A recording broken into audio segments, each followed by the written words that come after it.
I'm Sumera. You're watching our weekly international segment in association with The Economist.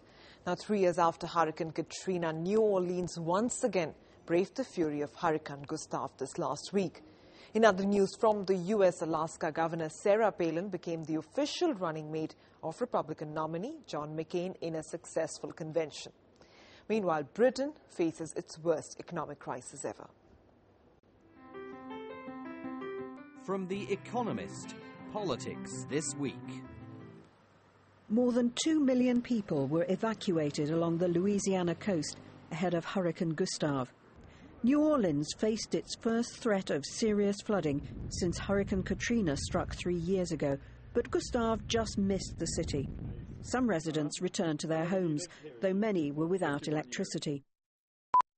John McCain made the surprise choice of Sarah Palin as his vice president. I will be honored to accept your nomination for Vice President of the United States. Mrs. Palin, the first woman to feature on a Republican presidential ticket, has been governor of Alaska for 20 months and is virtually unknown outside the state. Her nomination delighted social conservatives who were undismayed by the revelation that Mrs. Palin's 17-year-old unmarried daughter is pregnant. Others wondered if Mr. McCain had properly vetted his running mate.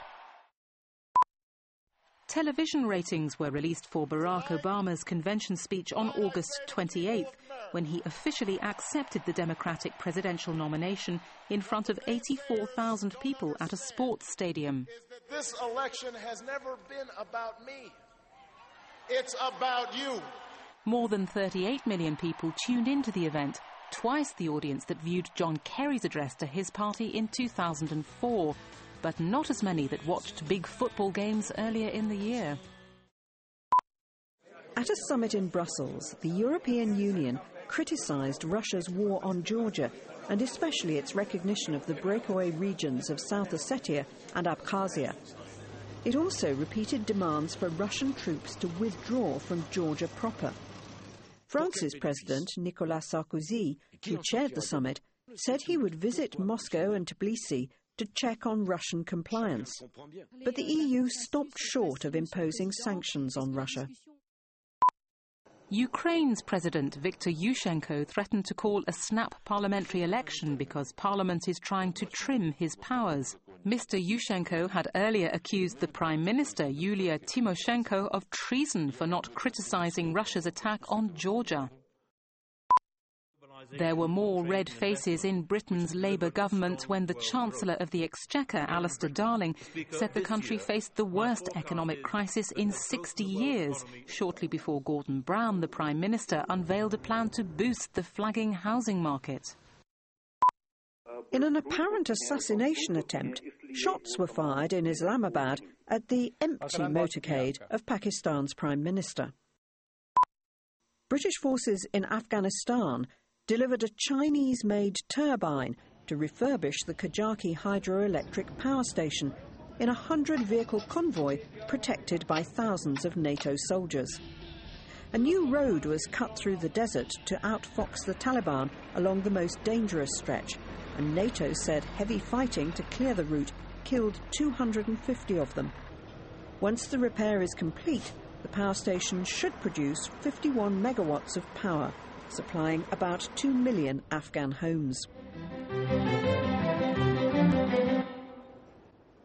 In business news, the dollar continued to rise against a range of currencies, while the price of crude slipped below $110 a barrel for the first time in months. And in an apparent bid to intensify competition against Microsoft, Google has launched its own web browser. From The Economist, business this week. BP and its Russian partners in TNK BP agreed on a plan to resolve a long-running dispute that has roiled the firm's management.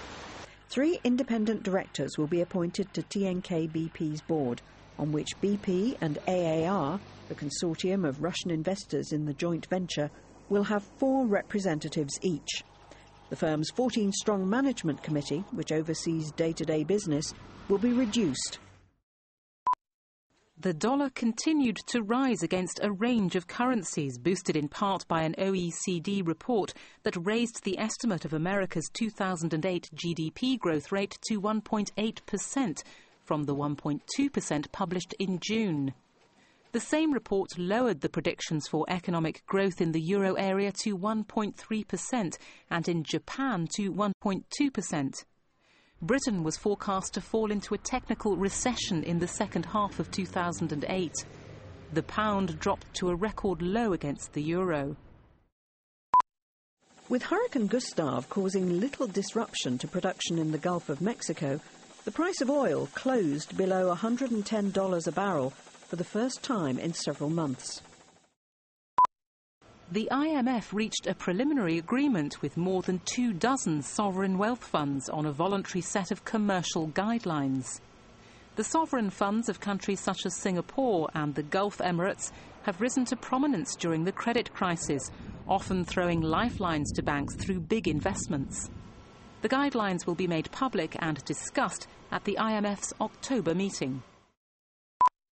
Google launched its own web browser, Google Chrome, intensifying its competition with Microsoft, which accounts for 3/4 of the web browsing market with its Internet Explorer, IE.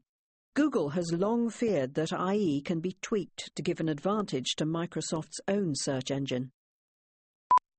Boeing's largest union voted to go on strike over a new contract, but the walkout was delayed when the aircraft maker's management agreed to keep negotiating. And that's all for now. Thanks for watching.